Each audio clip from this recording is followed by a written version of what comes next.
The crown was supposed to rest on her head, not on a velvet cushion atop a closed, empty casket. Princess Amelia was dead, reduced to ash on a desolate alien battlefield. Her empire wept. But the universe has a funny way of resurrecting ghosts when a human gets involved. The sky over New Avalon wept a steady, miserable gray rain, as if the planet itself understood the magnitude of the loss. In the grand courtyard of the royal palace, 10,000 elite soldiers stood in perfect rigid formation. The water cascaded off their polished black composite armor, yet not a single man or woman moved.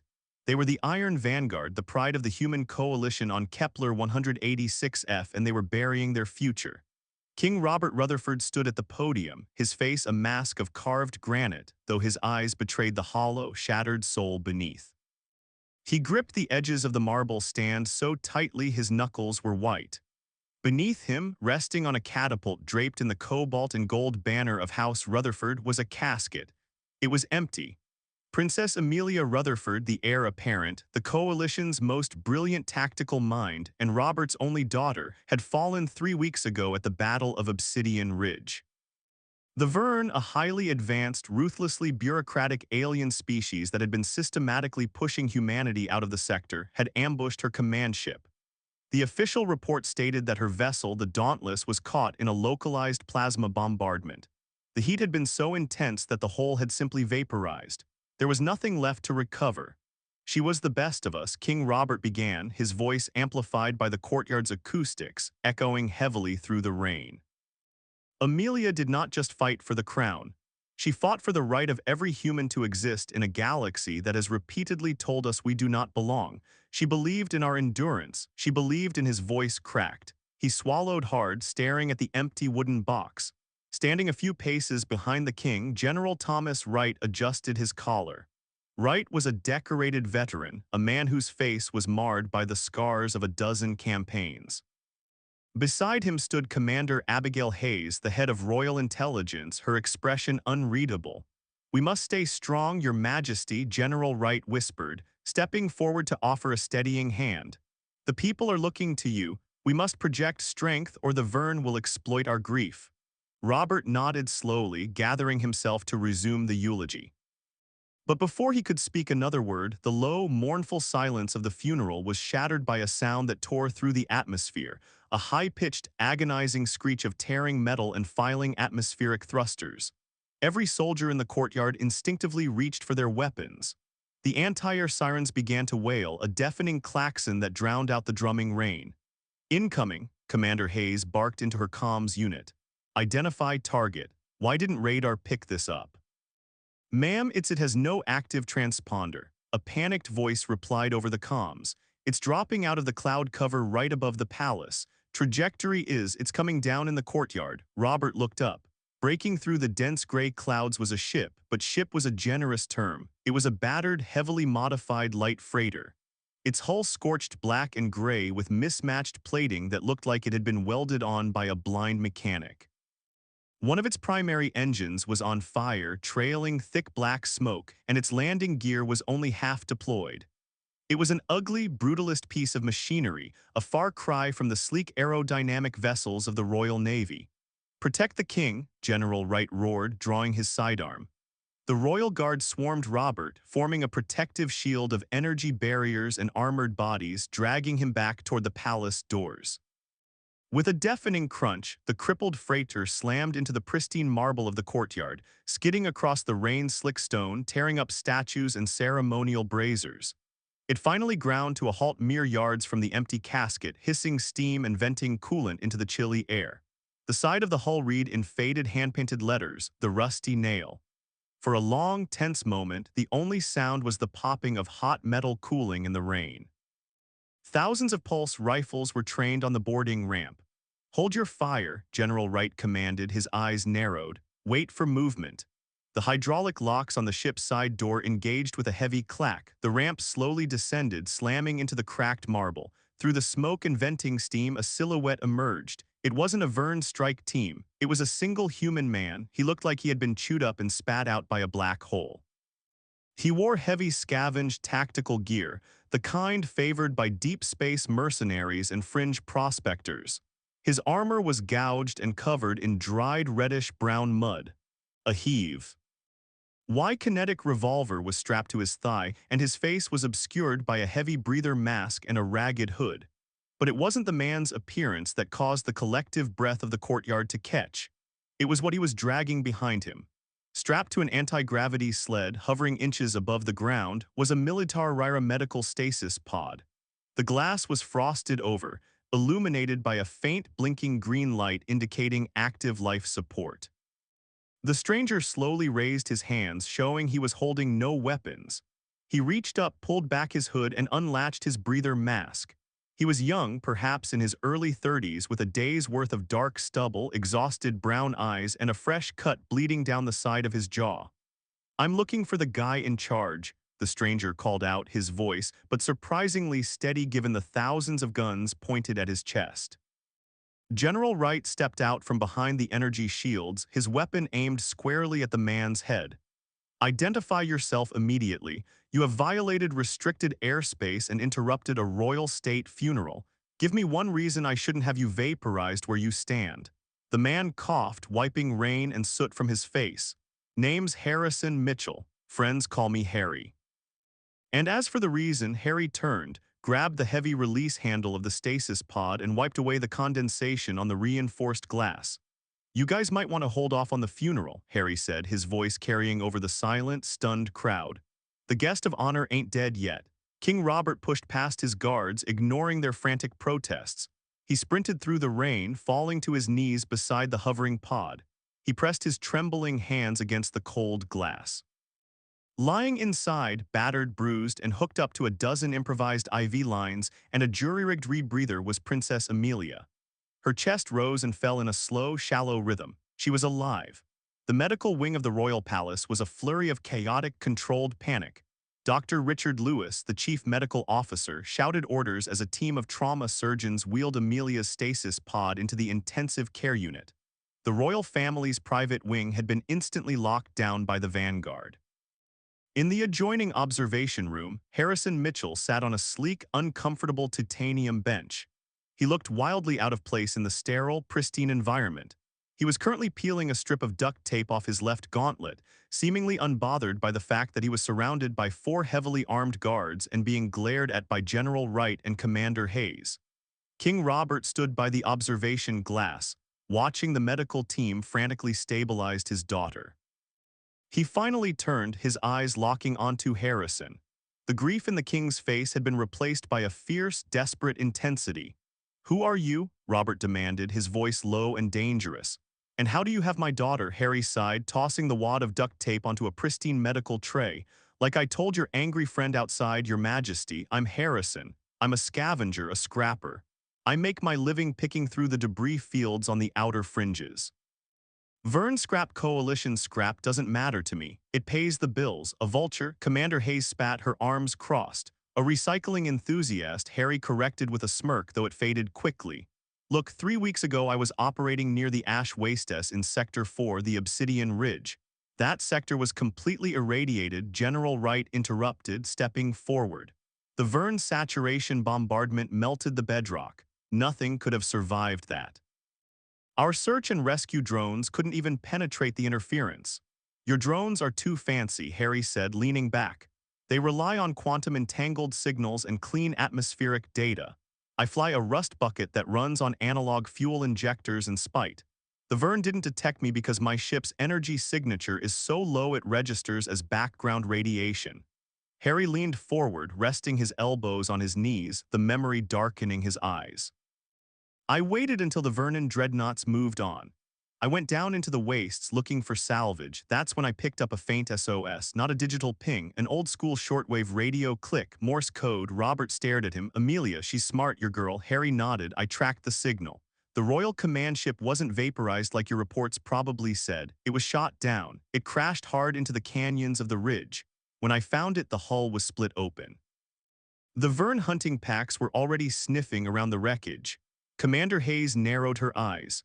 "Are you expecting us to believe that you, a single scavenger, fought off a Vern hunting pack?" Harry let out a dry, humorless laugh. "Fight them? Hell no. Vern hunters are 8 FT of armored scales and plasma rifles. I'm a guy from New Detroit with a bad knee. No, I didn't fight them. I outsmarted them. It's the human specialty, isn't it? Harry explained how he had slathered himself and the princess in heavily irradiated mud from the canyon floor to mask their thermal signatures. He found Amelia pinned beneath a collapsed bulkhead in the ship's medbay. She was bleeding out, her royal armor shredded. She was barely conscious, Harry said quietly, looking at the floor. She had a collapsed lung, internal bleeding, and plasma burns. The Vern were sweeping the canyon with bioscanners. So I took an old Vern power cell I scavenged, wired it to a human-made defibrillator, and essentially created a localized EMP loop. It scrambled their scanners just long enough for me to drag her onto my sled. That shouldn't be possible, Dr. Lewis said, stepping out of the operating theater.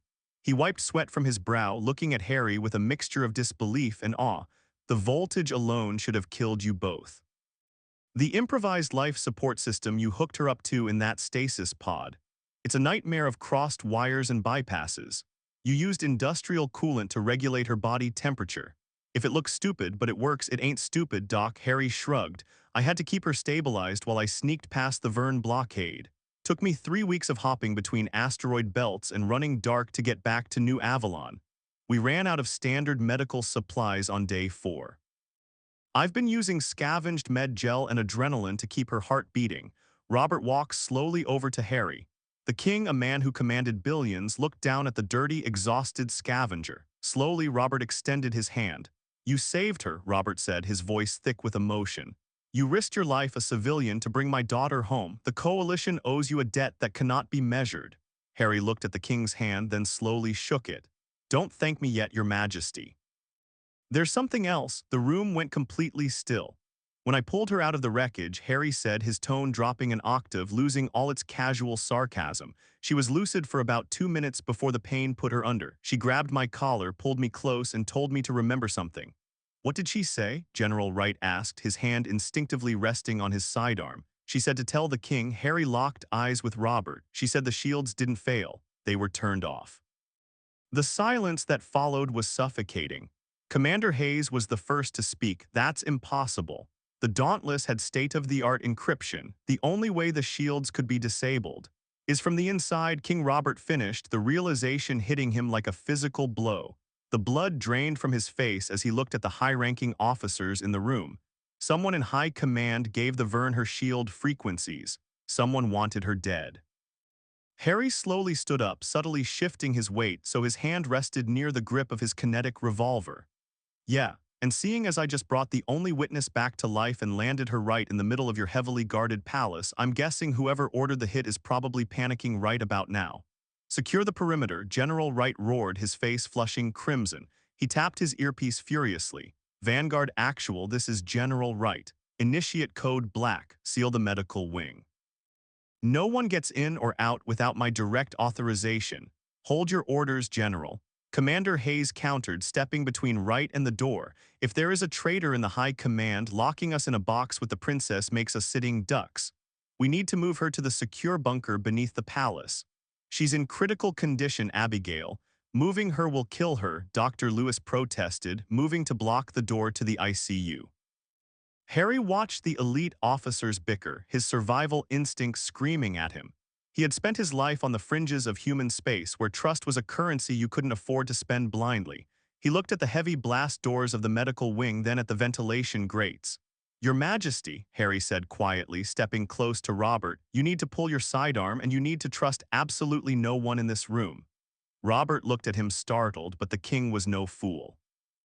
He had survived decades of political maneuvering. He discreetly unholstered his compact energy pistol, keeping it hidden by his side. Inside the glass-walled ICU, Amelia stirred. The BM monitors attached to her began to beep with an elevated heart rate. Dr. Lewis rushed inside. She's waking up. The adrenaline cocktail is wearing off, but her consciousness is surfacing. Robert pushed past Wright and Hayes, rushing into the room. Harry followed closely behind, his eyes scanning every shadow, every guard stationed in the hallway outside the glass. Amelia's eyes fluttered open. They were bloodshot and she looked frail, but the sheer indomitable willpower of the Princess of New Avalon burned fiercely in her gaze. She looked at her father, a weak, relieved smile touching her cracked lips. "Dad," she whispered, her voice like grinding sand. "I'm here, Amelia, I'm right here," Robert said, tears finally breaking, spilling down his cheeks as he gripped her hand. "You're safe." Amelia's eyes shifted, looking past her father. She saw General Wright, Commander Hayes, and then she saw Harry. Recognition flashed in her eyes. "The scrapper told you I'd get you home, Princess," Harry said, offering a tight smile. Amelia squeezed her father's hand with sudden frantic strength. "Father, the battle, we were outflanked. They knew our exact coordinates. They knew where the fleet would jump out of hyperspace." "We know, sweetheart," Robert said softly. "Mr. Mitchell told us about the shields. We will find the traitor, I promise you." Number Amelia gasped, struggling to sit up, her BO monitors flashing yellow warnings. "You don't understand. It wasn't just the shields, the override code. I saw it on the command console before the bridge was hit. It was a Royal Sigma-level clearance code. There are only 3 people who have that code." Harry did the math in his head instantly. The king, the princess. Amelia locked eyes with the man standing outside the glass room and General Wright. Everything happened in a fraction of a second. Harry didn't wait for the general to explain himself. He had lived this long by reacting faster than the other guy. As General Wright's hand moved toward his sidearm, Harry tackled King Robert to the ground. A high-powered plasma bolt shattered the reinforced glass of the ICU, incinerating the spot where the king had been standing a millisecond prior. "Kill them all," General Wright bellowed into his comms. "The king has been compromised by a Vern infiltrator. Execute Protocol Omega." The 4 royal guards in the observation room, handpicked by Wright, instantly raised their rifles. Commander Hayes drew her weapon, but before she could aim, one of the guards shot her in the shoulder, sending her spinning to the floor in a spray of blood. "Get down," Harry yelled. He grabbed a heavy compressed oxygen tank from a medical cart. With a fluid, practiced motion, he slammed the valve against the sharp edge of the bed frame, shearing the metal off. He hurled the hissing, highly pressurized tank through the shattered glass into the observation room. "Gade," one of the traitorous guards yelled. Harry drew his kinetic revolver, a massive, ugly hand cannon that fired solid, depleted uranium slugs and shot the airborne oxygen tank. The explosion was deafening. The concussive wave blew the remaining glass inward and sent the 4 guards flying backward, their armor sparking. General Wright, shielded by a personal energy barrier, stumbled back but remained on his feet. He aimed his plasma pistol at Amelia's bed. Before he could pull the trigger, a loud FEP echoed through the room. Dr. Lewis, the middle-aged, mild-mannered chief medical officer, had grabbed 2 high-voltage defibrillator paddles. He lunged forward and jammed them directly into the side of General Wright's neck, bypassing his energy shield entirely. Wright convulsed violently, his eyes rolling back into his head, and collapsed to the floor, smoking slightly. "Hippocratic oath," Dr. Lewis panted, dropping the paddles, his hands shaking violently. "Do no harm unless they're shooting up my ICU." Harry scrambled to his feet, kicking the plasma rifles away from the stunned guards and keeping his revolver trained on the hallway door. "Nice work, Doc, but we ain't out of the woods yet." The lights in the medical wing suddenly flickered and died. The hum of the palace's primary generator faded, replaced instantly by the low red glow of emergency backup lighting. The BM monitors switched to internal batteries, emitting a steady, eerie chime in the crimson dark. Heavy synchronized footsteps echoed down the hallway outside. Dozens of them. "Wright just triggered Protocol Omega," King Robert said, helping Commander Hayes up and applying pressure to her bleeding shoulder. The king's face was pale, realizing the sheer scale of the betrayal. "That's a total military coup lockdown. The vanguard outside, they answer to Wright." "They're coming to finish the job," Amelia said, struggling to pull an IV out of her arm. "Father, you have to leave me. Get to the bunker." "I am not leaving you again, Amelia."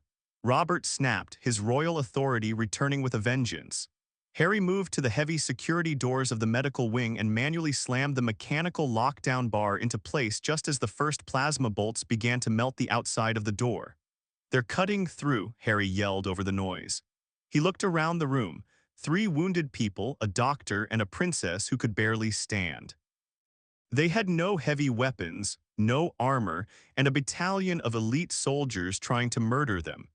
It was exactly the kind of impossible back-against-the-wall scenario humanity had built its reputation on.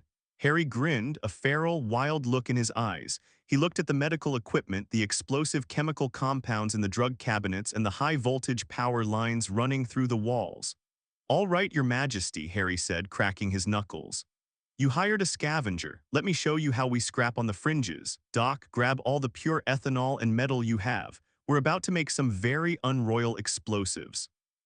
The heavy dural doors of the medical wing began to glow a violent, angry orange.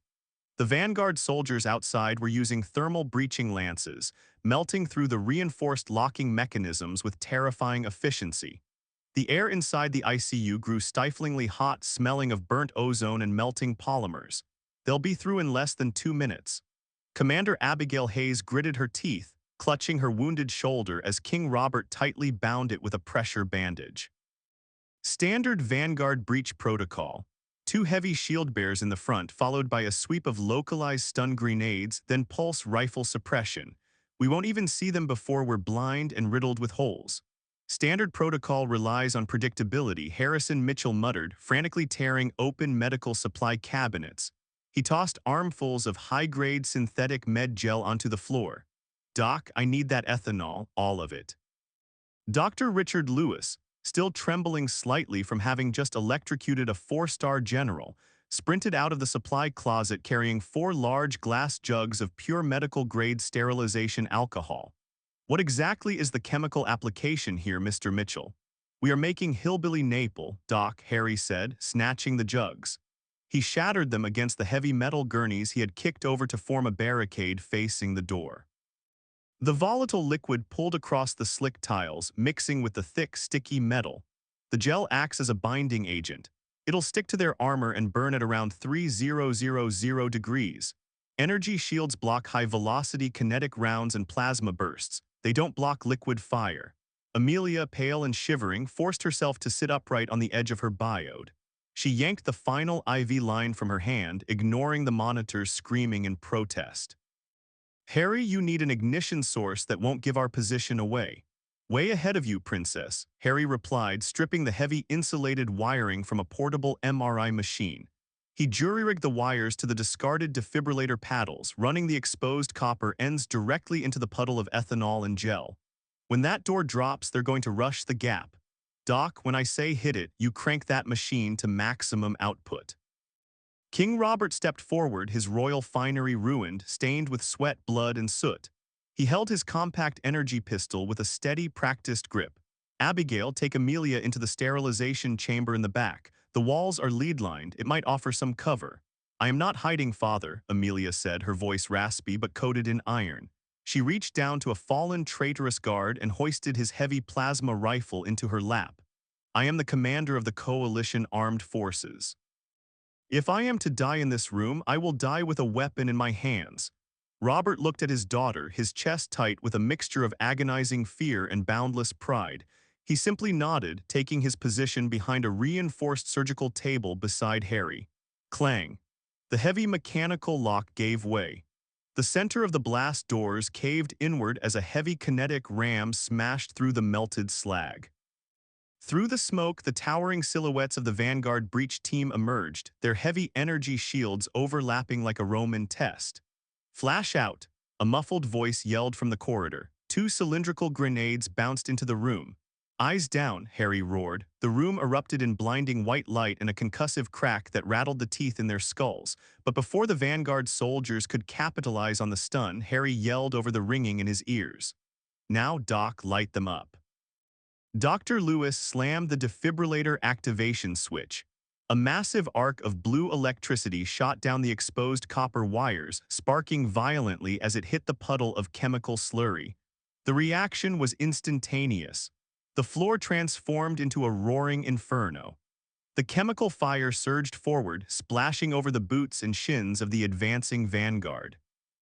Just as Harry had predicted, their state-of-the-art kinetic barriers were designed to stop fast-moving projectiles, not a creeping liquid wave of fire. The sticky burning gel clung to their composite armor, superheating the environmental seals. The front line of elite soldiers broke formation, screaming as they frantically tried to pat out the flames, their heavy shields dropping to the floor. "Fire," Robert commanded. The king fired his pistol with lethal precision, catching the exposed guards in the gaps of their armor. Amelia, leaning heavily against a diagnostic machine, laid down a withering volley of plasma fire. her tactical brilliance showing even in her weakened state as she targeted the bottleneck of the doorway, preventing any reinforcements from pushing through. Harry didn't use plasma. He stepped out from behind the barricade, raised his heavy kinetic revolver, and pulled the trigger. The weapon roared like a caged beast. The depleted uranium slug shattered the chest plate of the lead Vanguard captain, throwing the heavily armored man backward into his own squad. Push up, Harry shouted, grabbing Amelia by the tactical harness of the guard she had stripped. We can't hold this room. They'll just pump the ventilation with nerve gas. We have to move the maintenance shafts. Commander Hayes yelled over the gunfire, firing her sidearm with her good arm. Behind the hydro tanks, it leads down to the palace catacombs. We can reach the hangar bay from there. Go, I'll cover the rear, Robert shouted. Dr. Lewis practically carried Amelia toward the back of the ward, shoving the heavy hydro tanks aside to reveal a narrow, grated access panel. Harry blasted the lock off with his revolver and kicked the grate in. As they funneled into the dark, cramped shaft, a new sound echoed from the corridor, a sound that made Amelia's blood run cold. It was a heavy rhythmic thudooing, accompanied by a low, guttural clicking sound that vibrated in the chest. Vern, Amelia whispered, her eyes wide. They're inside the palace. Harry dragged King Robert into the shaft just as the main doors were blown completely off their hinges. Standing in the smoke, stepping over the burning bodies of the vanguard, were 3 Vern shock troopers. They were massive bipedal monstrosities covered in obsidian scales, wielding heavy disruptor cannons that glowed with sickly purple energy. Wright didn't just sell me out, Amelia realized, the horrific truth dawning on her as they scrambled down the dusty, pitch-black maintenance shaft. He sold the entire planet. The descent through the palace catacombs was a grueling, agonizing journey. The air grew cold and damp, smelling of ancient stone and engine grease. Above them, the palace was a war zone. The muffled concussions of heavy ordnance shook dust from the ceiling, indicating that the loyalist factions of the Royal Guard were violently clashing with Wright's corrupted vanguard and their Vern masters. Wright couldn't have brought a Vern invasion force past the orbital defense grid. Robert panted, helping Amelia navigate a steep set of rusted grading. The planetary shields would have vaporized their drop ships. He didn't have to, Amelia coughed, spitting a fleck of blood onto the grading. As General of the Vanguard, he has access to the automated defense grid. He must have lowered a localized sector shield just long enough for a covert Vern insertion team to slip through the atmosphere. It was a decapitation strike. Kill the king, kill the must-heir, and hand the command codes over to the enemy. They finally reached the bottom of the shaft, kicking open a heavy vent that spilled them out onto the polished Durac steel floor of the royal hangar. The hangar was massive, usually housing dozens of sleek diplomatic frigates. Now it was eerily empty save for one ship. Sitting stubbornly in the center of the bay, leaking a small puddle of hydraulic fluid, was the Rusty Nail. Home sweet home, Harry grinned, wiping sweat and grime from his forehead. Come on, I've got medical bays on board. Well, a cot and a lot of duct tape, but it'll keep the princess stable once we break orbit. We are not leaving, Amelia said, leaning heavily against her father. Harry stopped, staring at her like she had lost her mind. Princess, with all due respect, your planet is currently undergoing a hostile corporate takeover by giant space lizards. We need to leave, regroup, and come back with the coalition fleet.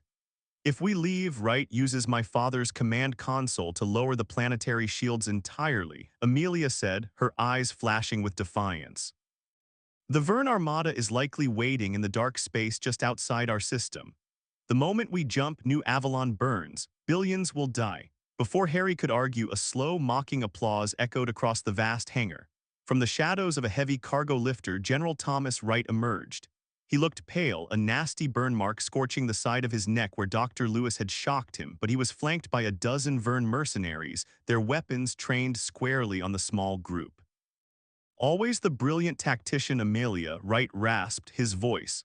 Even half dead, you see the board perfectly. Yes, the Vern fleet is waiting.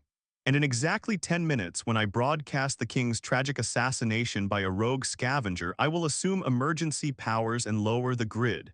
You're a traitor, Thomas, King Robert snarled, his grip tightening on his pistol, though he knew he couldn't take. Down 12 Vern before they were all vaporized. You served beside me for 30 years. You swore an oath to humanity. I am saving humanity, Wright shouted, losing his composure. You are a fool, Robert. We are losing this war. For every Vern ship we destroy, they build 10. For every soldier we train, they clone 100. They offered me a deal. We surrender New Avalon. We disarm the fleet, and they grant us a reservation world in the Outer Rim. We get to survive. Survival on our knees is just a slower death. Amelia spat back, standing tall despite the agony tearing through her chest. Humanity doesn't live in cages, General. We aren't pets. Your idealistic children, Wright sneered, raising his plasma pistol. And your stubbornness ends today. Harry, who had been uncharacteristically quiet, slowly raised his hands in surrender, taking a few steps away from the royal family. Hey man, General, I'm just a contractor. I just wanted to get paid. You want to shoot the royals, that's your politics. Can I just get in my ship and fly away? Wright laughed, a cruel, harsh sound. The scavenger shows his true colors. Fine, get in your garbage scow and leave. I have no use for you. Appreciate it, Harry said, giving a lazy two-finger salute. He walked up the ramp of the rusty nail, disappearing into the dark interior. Harry, Amelia whispered, a profound sense of betrayal washing over her. Even Robert looked stunned. Now Wright smiled, aiming at the king. Let's end this.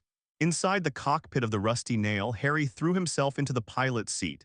He wasn't running. He was a human from the fringes. He knew a thing or two about fighting dirty. He didn't power up the repulsor lifts. He didn't prime the navigation computer. Instead, his hands flew across his jury-rigged analog console, manually bypassing the safety regulators on the ship's aft thrusters. He routed the emergency reserve fuel directly into the primary combustion chambers. Hey, Wright. Harry's voice boomed over the ship's external loudspeakers, echoing through the hangar. You know why I fly an analog rust bucket? Wright frowned, looking up at the ship. What? Because you can't hack a manual override, Harry yelled. He slammed his fist down on the primary ignition switch. The rusty nail didn't lift off. Instead, the heavy unshielded chemical thrusters at the rear of the ship detonated with the force of a controlled volcanic eruption. A massive roaring pillar of blue-white exhaust plasma shot backward, screaming out at thousands of degrees. General Wright and the Vern shock troops were caught directly in the backwash. The Vern's advanced energy shields designed for pinpoint energy blasts were instantly overloaded by the sheer sustained, overwhelming kinetic force of a starship's raw chemical exhaust. The aliens screeched as their armor melted, blown backward across the hangar bay like ragdolls caught in a hurricane. Wright was thrown 50 FT, his personal shield shattering like glass before he slammed into a Durac steel bulkhead, falling entirely limp. Robert grabbed Amelia, dragging her behind the heavy landing struts of the ship just as the exhaust wave washed over the hangar, melting crates and scorching the walls. Harry abruptly cut the engines. The deafening roar was replaced by the hissing of cooling metal and the groans of the surviving, heavily crippled Vern soldiers. Harry strolled back down the ramp, tossing a heavy wrench from hand to hand. He looked at the charred remains of the strike team, then at King Robert and Amelia. Oops, Harry grinned, perfectly masking the adrenaline, shaking his hands, slipped on the clutch. Amelia let out a breathless, exhausted laugh, sliding down the landing strut to sit on the floor. You insane, brilliant scrapper. King Robert walked over to where General Wright lay unconscious, kicking the traitor's weapon away.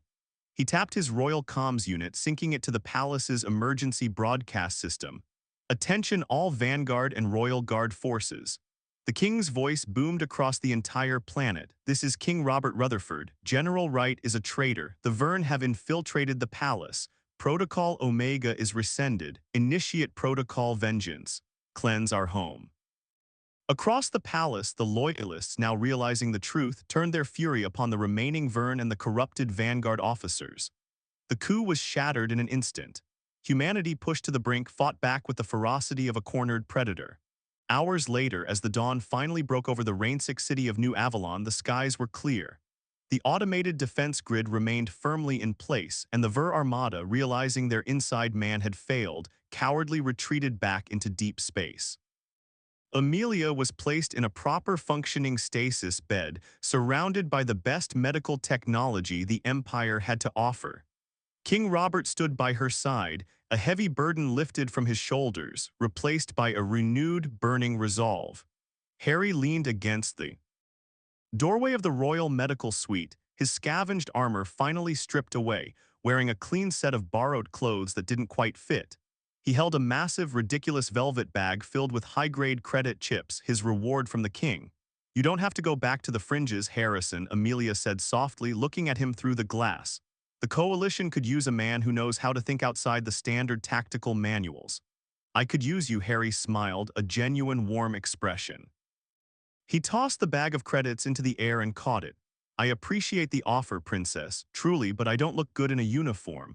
Plus, there's a whole lot of Vern wreckage out there by Obsidian Ridge just waiting to be salvaged. Somebody's got to clean up the galaxy. He gave her a two-finger salute this time out of genuine respect. Keep fighting the good fight, Your Highness. And if you ever need a ride, you know who to call. With that, the scrapper turned and walked down the pristine marble halls. A chaotic, unpredictable spark of humanity heading back out into the dark, ready to remind the universe that humanity was never, ever truly dead. Thank you so much for joining us on this journey through the ash and stars. If Harrison's wild ingenuity and Amelia's unyielding human spirit kept you on the edge of your seat, please smash that like button. Share this story with your fellow sci-fi fans who love a good HFY tale. And don't forget to subscribe and ring the bell for more epic original sci-fi stories delivered right to your feed. See you in the next adventure. Hi, my name is Tran Trang, the owner and manager of Palace Truths. After watching the video, everyone thought the princess died in battle until a stranger brought her back alive story. I'd really like to know what you think. How did this story make you feel? What stayed with me most was the feeling of hope returning when everyone had already accepted loss. The strangest choice to bring the princess back alive wasn't just brave. It showed loyalty, mercy, and the kind of courage that doesn't need applause. That emotional turn is what made the story feel powerful to me. I also think the story reminds us not to give up on people too quickly, even when things look impossible. Sometimes one person's determination can change the fate of many. Do you think the stranger acted out of duty, compassion, or something deeper? And what moment in the story stayed with you the longest? Thanks for spending time with Palace Truths. If this story meant something to you, feel free to comment and maybe like or subscribe for more H5 stories like